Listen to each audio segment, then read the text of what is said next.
ప్రభునందు దేవుని పిల్లలారా, దేవుని యొక్క వాక్యమును మనము ధ్యానము చేయబోతున్నాము. ఇప్పటికే మనము 80వ వాక్యానికి 2 రోజులుగా ఒక పేరుతో మనము వివరించుకొని ఉన్న వాక్యాన్ని, అదే బైబిల్ గ్రంథంలోని 4 రకాల చంద్రుడు. అందులో ఒకటి చేయబడిన చంద్రుడని, ఆకాశంలో మనకు కనపడుతున్న దేవుని చేత చేయబడిన చంద్రుడని, 2 బోధించే చంద్రుడని, ఆ బోధించే చంద్రుడు దేవుడని, 3 నేర్చుకున్న చంద్రుడని, నేర్చుకున్న చంద్రుడు క్రైస్తవ సంఘమని, 4 నేర్చుకొని నేర్పించవలసిన చంద్రుడు. మరి ప్రకటన గ్రంథము 2వ అధ్యాయము 1వ వచనములో ఉన్నట్లు మనము పార్ట్ 1, 2లో మనము విని ఉన్నాము. పూర్తిగా మీకు రెఫరెన్స్తో సహా పార్ట్ 1లో మనము పరిపూర్ణంగా వివరింపబడింది. అలాగే నేర్చుకున్న చంద్రుని గురించి కూడా పరమగీతములు 6వ అధ్యాయము 10వ వచనములో కూడా మనకి వివరింపబడింది. బోధించే చంద్రుడు దేవుడు అనడానికి పాత నిబంధనలో మోసేకు బోధించినటువంటి, మోసే ద్వారా చేసిన సూచనలు బట్టి కొత్త నిబంధనలో యేసుక్రీస్తుగా బోధించిన అనేక సూచనలు బట్టి, అలాగే నేర్చుకున్న క్రైస్తవ సంఘం అనే చంద్రుడు, అపొస్తల కార్యాలు పత్రిక పాఠాల్లో బోధించిన దాన్ని బట్టి 4 రకాల చంద్రుని గురించి మనం విన్నాము. అలాగే మొదటి భాగము సూచనలు గురించి విన్నాము. 2వ భాగము కాలముల బట్టి విన్నాము. 3వ భాగము ఈరోజు దిన సంవత్సరముల గురించి మనము వినబోతున్నాము. ఈ దిన సంవత్సరముల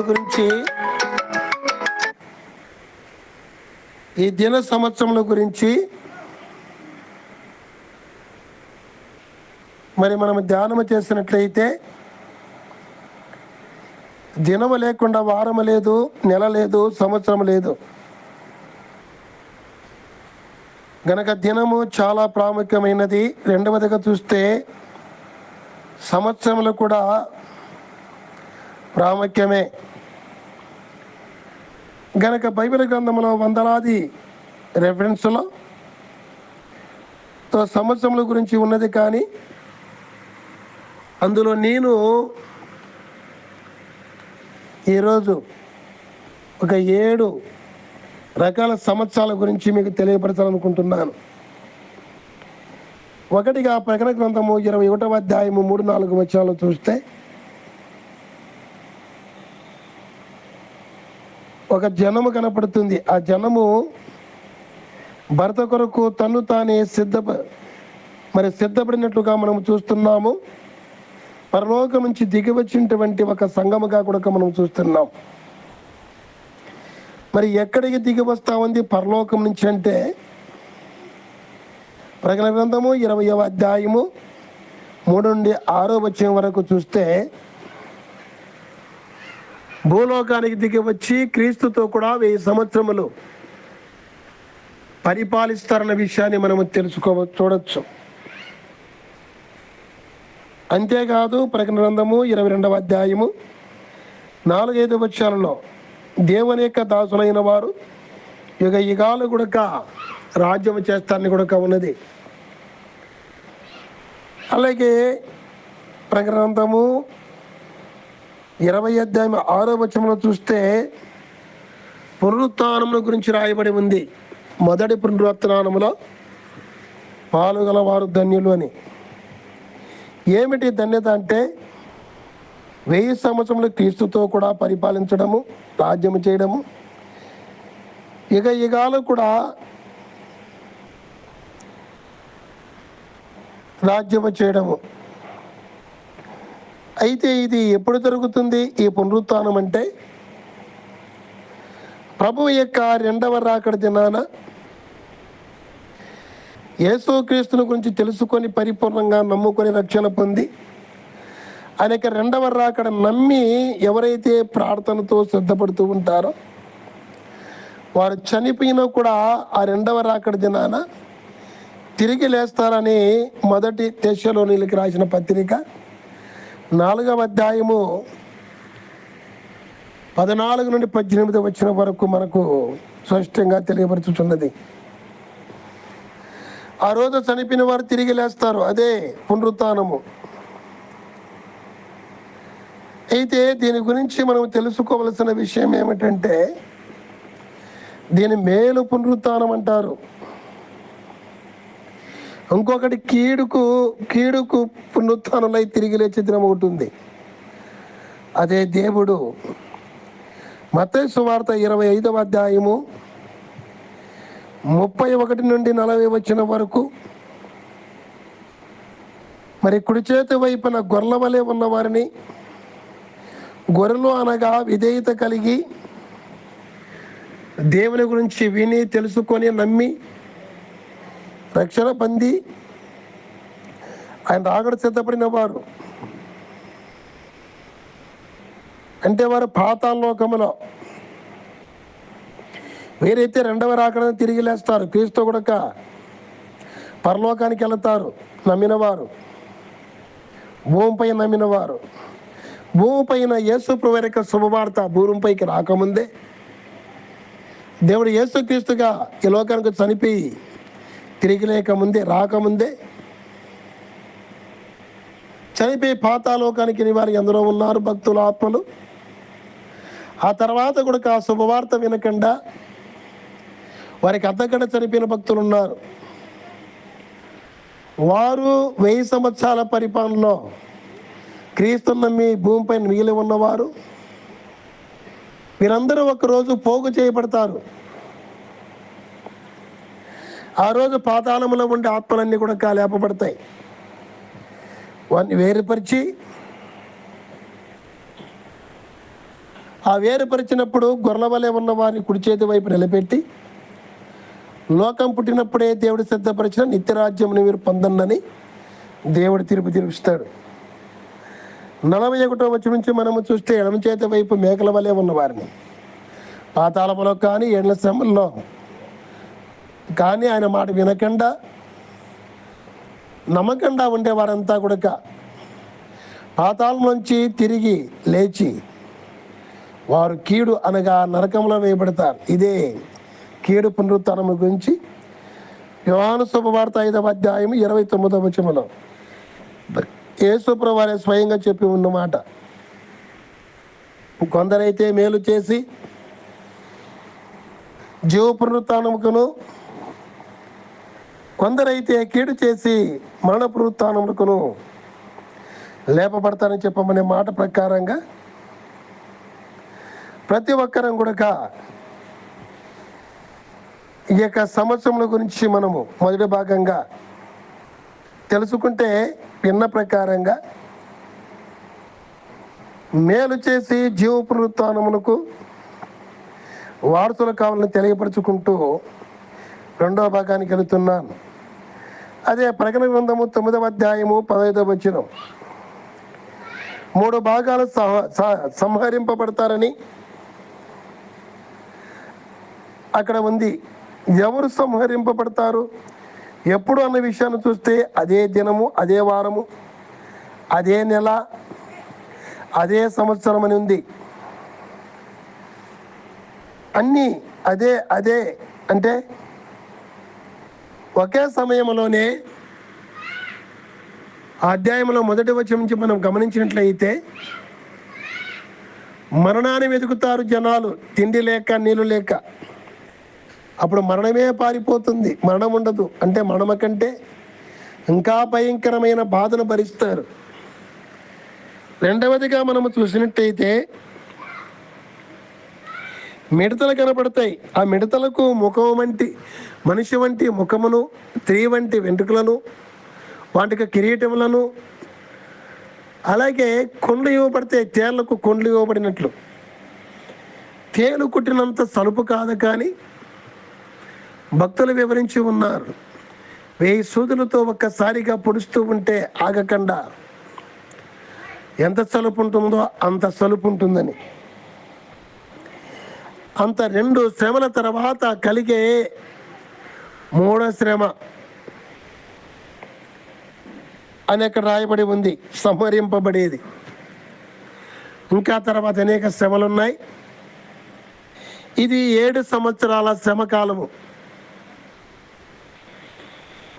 7 సంవత్సరాల శ్రమకాలంలో ఎవరుంటారంటే, ఈరోజు యేసుక్రీస్తు నమ్మకుండా, అని తెలుసుకోకుండా, నమ్మకుండా, రక్షణ పొందకుండా, పొంది కూడా ఆయన యొక్క 2వ రాకడకు సిద్ధపడకుండా ఎవరైతే ఉంటారో వారంతా కూడా ఆ 7 నెలల శ్రమలు భరించలేక అలాంటి ఇంకా అనేక బాధలు, దాదాపు 21 రకాల బాధలు పొందుతారని రాయబడి ఉంది.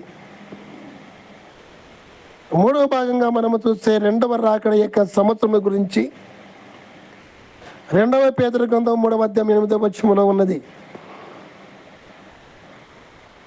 ఒక దినము 1000 సంవత్సరములు గాను, 1000 సంవత్సరాలు ఒక దినము గాను దేవుని దృష్టికి అని అక్కడ రాయబడి ఉంది. దీని భావం ఏమిటంటే, ఈరోజు ఈ యొక్క శుభవార్త వినకుండా ఎవరైనా ప్రభు యొక్క రాకడ వస్తే వారు నిలిచిపోతారు 7 నెలల శ్రమల్లో. ఈరోజు ఈ పండగలో తెలియని వారు ఉన్నారేమో, ఆ తెలియని వారి కొరకు. రెండోది, తెలిసి నమ్మి కూడా రాకడ సిద్ధపడకుండా ఉంటున్నారేమో, వారు నశించకూడదని దేవుడు ఏ ఒక చిన్న చిరుపాపమున్నా 2వ రాకలో ఎత్తపడలేమని, మనము చేసిన ప్రతి చిన్న పాపాన్ని, పెద్ద పాపాన్ని ఓర్చుకొని ఆయన సహించుచున్నాడు. ఎందుకంటే మనము 2వ రాకడలో ఎత్తబడకపోతే ఈ 7 నెలల శ్రమను పొందగలుగుతామని, పొందకూడదని దేవుడు ఓర్చుకున్నట్లు మనము చూడగలము. ఎందుకంటే చాలామంది అంటున్నారు, క్రైస్తవులు లోకాంతం వస్తుంది, 2వ రాకడ వస్తుంది వస్తుంది వస్తుంది అంటున్నారు. 2024 సంవత్సరాలు కూడా రాలేదు, వాళ్ళ మాట మీరు వింటున్నారా అని అన్నప్పుడు, మనలో బలహీనలు కూడా ఇంకా బలహీనపడి రాకడ సిద్ధపడకుండా ప్రభువును వదిలేసే వారు కూడా ఉంటున్నారు. అది జరగకూడదని తెలియపరిచేదాని కోసము దేవుడు తన ఆత్మ ద్వారా పేతురు భక్తులు రాసిన మాట ఉన్నది. గనక ఈ 2వ రాకడలో మంచం మీద ఉన్న భార్య భర్తల్లో ఒకరు వెళతారు, ఒకరు వెళ్ళరని, ఇంటిలో ఉన్నవారు మిద్దె మీదకి వెళితే ప్రమాదమని, పొలంలో ఉన్నవారు అలాగే ప్రభు యొక్క రాకడకు ఏం చేస్తూ ఉన్న రాకడని ఎదురు చూసేవారుగా ఉండాలని ఈ వాక్యం తెలియపరుస్తుంది. ఎందుకంటే ప్రకటన గ్రంథము 22వ అధ్యాయం 7వ వచనంలో ప్రభు చెప్పిన మాట, ఎదుగో నేను త్వరగా వచ్చుచున్నాను. అలాగే 22:17 వచనంలో చూస్తే, ఆత్మయు పెళ్లి కుమార్తెయు మరి రమ్మని చెబుతున్నారు, వినువారు కూడా రమ్మని చెప్పాలి. మరి ఈ సంవత్సరం మనకు తెలియపరుస్తున్న మాట ఏమిటంటే, ఈ సంవత్సరం దేవుని యొక్క ఓర్పు కనపడుతుంది, అది మన మేలుకై. దీన్ని బట్టి ఈ రోజైనా కూడా జీవితాన్ని మార్చుకొని 2వ రాకడ సిద్ధపడాలని తెలియపరుచుచున్నది. 4వదిగా దిన సంవత్సరములు ప్రకటన గ్రంథము 12వ అధ్యాయము 6వ వచనం, అనగా ఇంచుమించు మొన్న సంవత్సరములు ఎత్తబడిన వారు అరణ్యములో పోషింపబడతారని చెప్పి ఉన్నది. అరణ్యము అనగా ఏమీ లేని స్థలము. అప్పుడు తినడానికి త్రాగడానికి ఏమి ఉండవు, కానీ ఏమీ లేకపోయినా దేవుడు పోషిస్తాడు అన్న భావం ఇక్కడ మనకు తెలియబడుచున్నది. లేని స్థలంలో దేవుడు పోషించగలడు అన్నటువంటి అనేక ఆధారాలు బైబిల్లో మనము చూడగలము. ఆఖరైతేనేమి యేసుక్రీస్తు ప్రభువారు భూలోకంలో ఉన్నప్పుడు అరణ్యములో దాదాపు స్త్రీలు పిల్లలు కాకుండా పురుషులే ఇంచుమించు 5,000 మంది ఆహారం పండ గంపలు ఎత్తినట్లుగా చూడగలము. మరి ఈ విధముగా దానియేలు గ్రంథము 4వ అధ్యాయము 16వ వచనములో కూడా దీని యొక్క వివరణ మనకు కనబడుతుంది. ఒక కాలము, కాలములు, అర్ధకాలమని. ఒక కాలం అనగా సంవత్సరము, కాలములు అనగా 2 సంవత్సరములు. ఎలాగ చెప్పగలము 2 సంవత్సరములని? కాలములంటే బహువచనము కదా, 2 కాకుండా ఇంకోటి కూడా చెప్పచ్చు కదా అంటారు. కానీ కాలము తర్వాత బహువచనం, సంవత్సరం తర్వాత 2తో ప్రారంభమవుతుంది కనుక అది 2 సంవత్సరాలు భక్తులు చెప్పిన మాట. అలాగే అర్ధకాలము 3.5 సంవత్సరం గురించి రాయబడి ఉంది. ఇంకా అర్థం కావాలంటే దానియేలు గ్రంథములో 7 కాలములను కూడా రాయబడి ఉంది. 7 కాలములు అనగా 7 సంవత్సరములు. దాన్ని బట్టి కూడా మనము 3 సంవత్సరం గమనించాలి. మరి ఎవరు వీళ్ళు? పోషింపబడే స్త్రీ. ఎవరు ఆ స్త్రీ అంటే క్రైస్తవ సంఘం. క్రీస్తు యొక్క 2వ రాకడకు పరిపూర్ణంగా సిద్ధపడి తీరామార వచ్చినప్పటికీ ఆ సమయాన యామార్చిన వారు, ఆగిపోయి పశ్చాత్తాపపడిన వారు అలాగా పోషింపబడతారని దేవుడు స్వయంగా యోహాను భక్తుడు చెప్పి రాయించిన మాట ఈరోజు మనతో కూడా పరిశుద్ధాత్మ దేవుడు మాట్లాడుతున్నాడు. ఆ పశ్చాత్తాపము ఈరోజే మనము కలిగి ఉన్నట్లయితే ఇక నుంచి రక్షణ పొంది రక్షణ పొందిన వారు ప్రభు యొక్క 2వ రాకడ సిద్ధపడి జాగ్రత్తగా రాకడని చెప్పి జీవించినట్లయితే ఆ యొక్క అరణ్యం అనే లేని స్థలములో దేవుని చేత పోషింపబడి పరలోకములో 2వ రాకడలో ఎత్తబడిన సంఘముతో సమానంగా ఉండకుండా పరలోకములో ఏదో ఒక వైపు ఉంటామనే సత్యాన్ని కూడా భక్తులు వివరించి ఉన్నారు. దీన్ని బట్టి పరలోకంలో పరిపూర్ణంగా దేవునితో సిద్ధపడాలంటే మనము మొదటి పునరుత్థానంలో పాలివారమై ఎత్తబడాలి పరలోకానికి. అది గొప్ప ధన్యత. కాబట్టి ఈ యొక్క దిన సంవత్సరముల బట్టి మనం చాలా జాగ్రత్తగా ఉండాలని మనకు నేర్పుతున్నది. 5 మనిషి నిర్లక్ష్యము చేస్తున్న సంవత్సరము. యాకోబు పత్రిక 4వ అధ్యాయము 13 నుండి 15వ వచనం వరకు.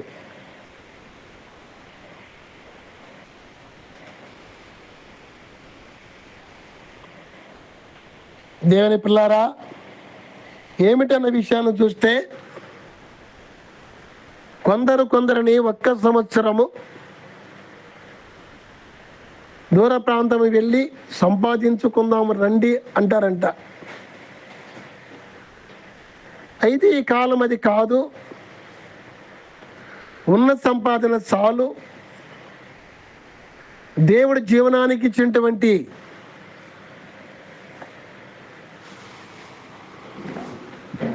ఆ యొక్క వృత్తిని కొనసాగించుకుంటూ ప్రభు యొక్క 2వ రాకడకు సిద్ధపడేవారుగా ఉండాలని యాకోబు భక్తుడు చెప్పిన మాట ఏమిటంటే, దేవుని చిత్తమైతే అన్నట్లుగా మనము ఈ లోకంలో బ్రతకాలని యాకోబు భక్తుడు చెప్పిన మాటను బట్టి చూస్తే మత్తయి సువార్త 27వ అధ్యాయంలో ఆ 7వ అధ్యాయం 21-22 వచనాలలో ప్రవాహన వారు నా రాజ్యానికి వారసులు కారు, తండ్రి చిత్తం నెరవేర్చిన వారే ప్రభు యొక్క రాకలో ఎత్తబడతారు, ఆ రాజ్యానికి చేరగలుగుతారని యేసు ప్రభువారు స్వయంగా చెప్పిన మాటను కూడా మనము గమనించవలసిన వారమై ఉన్నాం. గనక ఈ మాటను బట్టి మనం ఆలోచిస్తే దేవుని చిత్తం జరిగించేవారుగా ఉండాలి. ఈ సంవత్సరం ద్వారా దేవుని చిత్తం జరిగించకుండా ఎంత సంపాదించుకున్నా ప్రయోజనం లేదని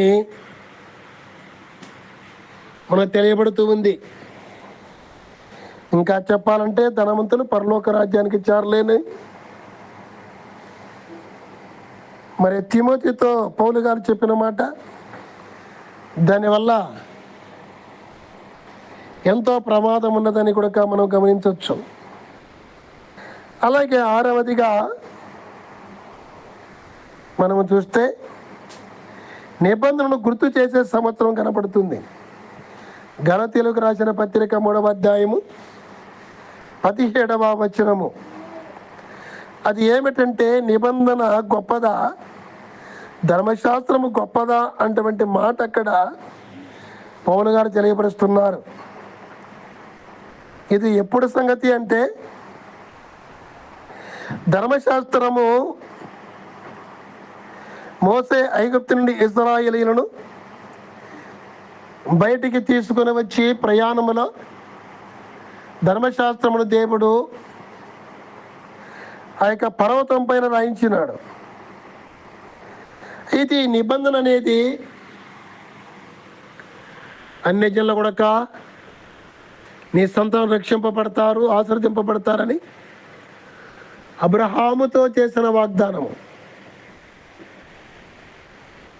కుమారుడైన పుట్టక ముందు ఇసాకు పుడతాడని చెబుతూ ఆయన చేసిన వాగ్దానం, నిబంధన ఏమిటంటే 430 సంవత్సరాలు దేశము కాని దేశం లేక నీది కాని దేశంలో ఉంటారని చెప్పిన మాట ప్రకారంగా 430 సంవత్సరాల ఐగుప్తు దేశంలో ఇశ్రాయేలీయులు యేసేపు కుటుంబం నలుగురు కాకుండా తర్వాత వీళ్ళని యాకోబు యొక్క కుమారులు, కోడళ్ళు, మనవలు, మనవరాలు, మరి సంతానం అంతా 70 మంది. ఈ 430 సంవత్సరాలకు ఇంచుమించు దగ్గరగా 30 లక్షల మంది అక్కడి నుంచి బయలుదేరి వెళుతూ ప్రయాణములో, అంటే 430 సంవత్సరాల తర్వాత దేవుడి ధర్మశాస్త్రమును రాయించినట్లు మనం గమనించాలి. దీన్ని బట్టి చూస్తే చాలామంది మీ శాస్త్రమే కాదు మా శాస్త్రం కూడా చెప్తాను, మీ పుస్తకమే కాదు మా పుస్తకం చెప్తాను, మీ గ్రంథమే కాదు మా గ్రంథం కూడా చెప్పబడతా ఉంది. కానీ బైబిల్లో ఉన్న దేవుడిచ్చిన ధర్మశాస్త్రానికి ఇంత ప్రత్యేకత ఉంది. 430 సంవత్సరాల కంటే ముందే ఒక నిబంధన ఉంది. ఆ నిబంధన గురించి మనము గమనించవలసిన విషయం ఏమిటంటే,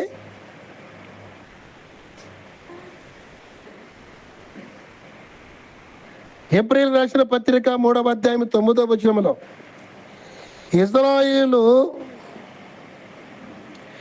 ఇశ్రాయేలీయులు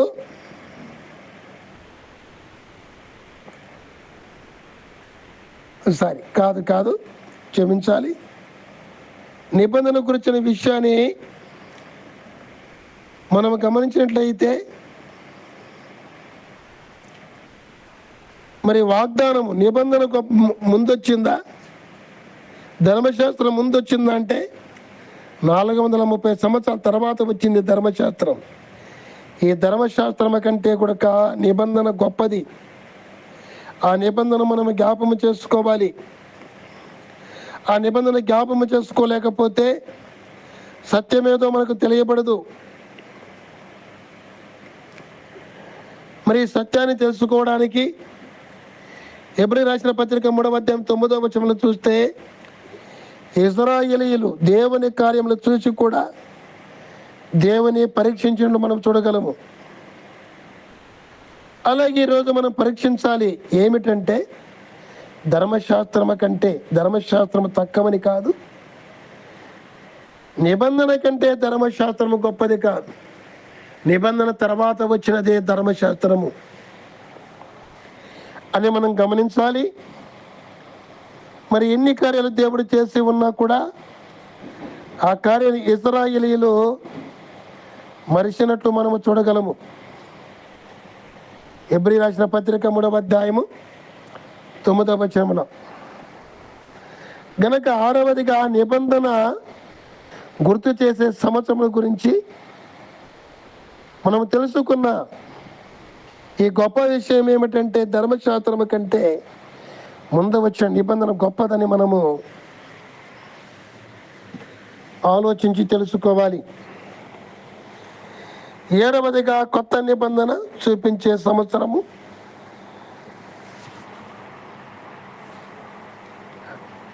మరి రక్తము గురించి మనము చూడొచ్చు. అదే దేవుని పిల్లారా, మార్కు శుభవార్త 14వ అధ్యాయం 22 నుంచి 25 వచనం వరకు. మరి యేసు ప్రభువు స్వయంగా చెప్పిన మాట, ఇది నా కొత్త నిబంధన రక్తము, అనేకుల కొరకు చిందింపబడుతున్న కొత్త నిబంధన రక్తము. అదే హెబ్రీ 97వ 9వ అధ్యాయము 7వ వచనం చూస్తే 9వ అధ్యాయము 7వ వచనంలో మనము చూసినట్లయితే, హెబ్రీ రాసిన పత్రిక 9వ అధ్యాయం 7వ వచనం, యాజకులు సంవత్సరానికి ఒక్కసారి తమది కాని రక్తమును పట్టుకొని పరిశుద్ధ స్థలములో దాని పట్టుకొని పోయేవారు పరిశుద్ధ స్థలానికి. అయితే అలాగే సంవత్సరానికి ఒక్కసారి తమది కాని రక్తాన్ని పట్టుకొని పరిశుద్ధ స్థలానికి వెళ్ళి అక్కడ లేకుండా దేవుడు యేసుక్రీస్తుగా ఈ లోకానికి వచ్చి ఒక్కసారే ఆయన బలి కావడానికి ప్రత్యక్షమైనట్లు మనము చూడగలము. గనక ఈ యొక్క ప్రత్యక్ష ద్వారా ఈ సంవత్సరము ఏమి తెలియపరచబడతా ఉందంటే, సర్వమానవుల పాప పరిహారము కోసం ఆయన కార్చిన రక్తము తెలియపరుస్తూ ఉంది. ఆ రక్తమే మొదటి యోహాను పత్రిక 1వ అధ్యాయము 7వ వచనములో చూస్తే అక్కడ రాసిన మాట ఏమిటంటే, యేసు రక్తము ప్రతి పాపం నుండి కడిగి పవిత్రంగా చేస్తుంది, పరలోక రాజ్యానికి సిద్ధపరుస్తుంది, రెండవ రాకడలో ఎత్తబడతాము. దేవుని పిల్లారా, బాగా గమనించాలి. రెండవ రాకడలో ఎత్తబడాలంటే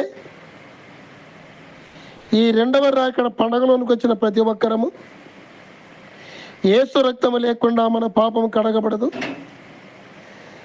యేసు రక్తము ద్వారా పాపము కడగబడకపోతే పాపాన్ని ఇప్పుడు వచ్చే మరణము తప్పించుకోలేము, నిత్య జీవం పొందలేము, నిత్య నరకం తప్పించుకోలేము,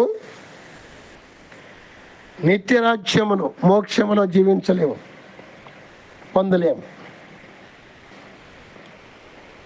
ఇదే మత్తయి సువార్త 25వ అధ్యాయములో మొదటి వచనాల్లో మనము చూసినట్లయితే, బుద్ధి గల కన్యకలు 5 మందిని, బుద్ధి లేని కన్యకలు 5 మందిని అక్కడ ఉంది. ఆ బుద్ధి గల కన్యకలు ఎవరంటే, ఈరోజు దేవుడు నేర్పుతుండగా నేర్చుకుని మా ద్వారా చెబుతున్న యొక్క వాక్యాన్ని మీరైనా విని బుద్ధిగల కనికల వలె ఈ వాక్యాన్ని కలిగి తెలియని వారికి తెలియచెప్పుతూ, బుద్ధి లేని వారనగా తెలియని వారు ఈరోజు నేర్చుకొని తెలియని వారికి నేర్పుతూ బుద్ధిగల కన్యకలుగా ఉండాలని, ప్రభువు యొక్క రెండవ రాకడ సిద్ధపడాలని తెలియపరుచుకుంటూ సెలవు తీసుకునే ముందు మరి ఈరోజు వాక్యాన్ని ఒకసారి గుర్తు చేస్తున్నాను. 4 రకాల చంద్రుడు. మరి చెప్పండి. 1, కంటికి కనపడుతున్న చంద్రుడు ఆకాశంలో. 2, మనకు నేర్పుతున్న చంద్రుడు దేవుడు. 3వదిగా నేర్చుకున్న చంద్రుడు క్రైస్తవ సంఘము. 4వదిగా నేర్చుకుని నేర్పించవలసిన సంఘము అదే లోకము. లోకములో ఉన్న మనందరినీ కూడా ఆయన దగ్గర పిలిచి ఉన్నాడు. ఆయన పాదాల దగ్గరికి వచ్చి ఉన్నాము. ఆయన పాదాల దగ్గర ఉన్నటువంటి మనము నేర్చుకున్న ప్రకారంగా ఇతరులకు కూడా ఈ విషయాన్ని నేర్చుకున్న మనం రక్షణ పొంది, నమ్మి బాప్తిసం పొంది రక్షణ పొంది, రక్షణ కలిగిన ఈ ఆనందాన్ని, రక్షణ అంటే పరలోకానికి వెళ్తున్న ఆనందం, నరకానికి వెళ్ళని చెప్పే ఆనందం, నాకు మనం లేదన్న ఆనందం, నాకు నిత్య జీవమే అనేటువంటి ఆనందం, ప్రభు యొక్క రెండవ రాకడలో నేను తిరిగి బ్రతుకుతానన్న ఆనందం, ఇదే మొదటి పునరుత్థానం గురించి విన్న మనము ఈరోజు నుంచి అయినా మేలు చేసి మొదటి పునరుత్థానంలో పాలువారు కావాలని తెలియపరుచుకుంటూ సెలవు తీసుకుంటున్నాను. ఇది భాగ్యము. దేవుడు నాకును మీకును మీ ద్వారా నా ద్వారా అనేకులకును తెలియ వారికి అందరికీ తెలియపడకు ఈ రాజుడి ప్రాంతంలో చుట్టుపక్కల ప్రతి కాలనీ వాళ్ళకును, టౌన్లో ఉన్న వారికి, ప్రతి ఒక్కరికి తెలియపరిచే కృపను గొప్ప భాగ్యమును దేవుడు మనకు నిండుగా దయచేయును గాక. ఆమేన్.